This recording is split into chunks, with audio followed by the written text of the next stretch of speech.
First of all, it's great to be back in Latvia. I visited Latvia in December last year, and I'm looking forward to meet with the EU defense ministers. I think the fact that the Secretary General of NATO meet with the defense ministers of the European Union just underlines the close cooperation and relationship that exists between the European Union and NATO. And I very much appreciate this opportunity to meet with the ministers, because the meeting takes place at a critical time for European security.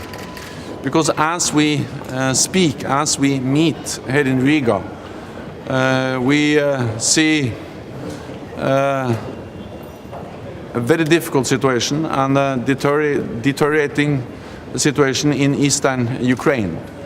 We have seen that the ceasefire has not been respected.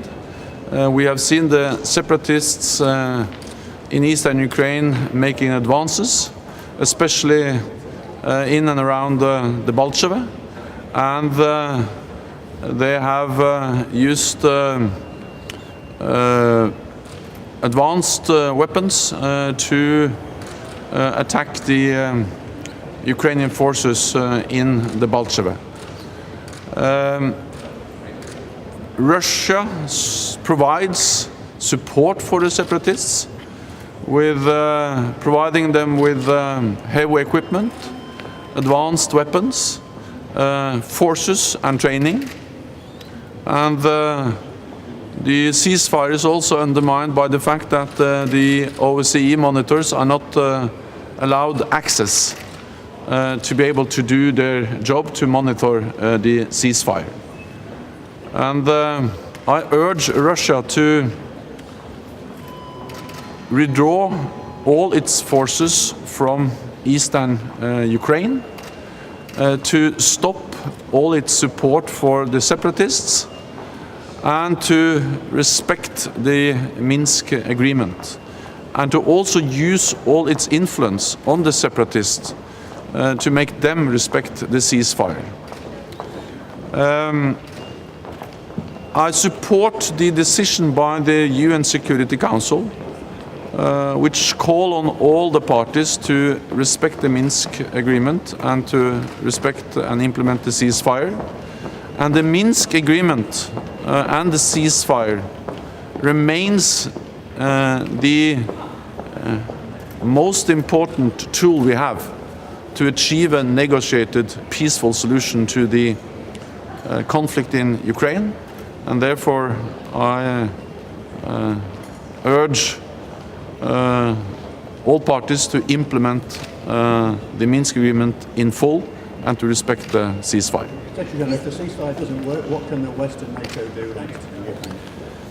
Our main focus now is to make the ceasefire work and to support all efforts to see the implementation of the ceasefire and all the other elements of the Minsk agreement. For instance, the withdrawal of heavy weapons from the line of contact. In addition, NATO will continue to provide strong political support for Ukraine, support of its independence, its territorial integrity. We will provide practical support for Ukraine with modernizing, reforming their defense, their army.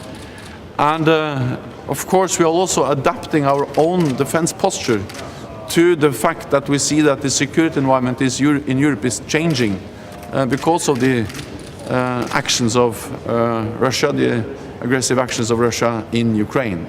And that was one of the main issues I discussed with the President today, is the importance of the implementation of the Readiness Action Plan to make our forces more ready, more responsive, and also to maintain the assurance measures in the Baltic region, in Latvia and other countries in the Baltic region, and to make sure that NATO is able to also in the future defend all allies.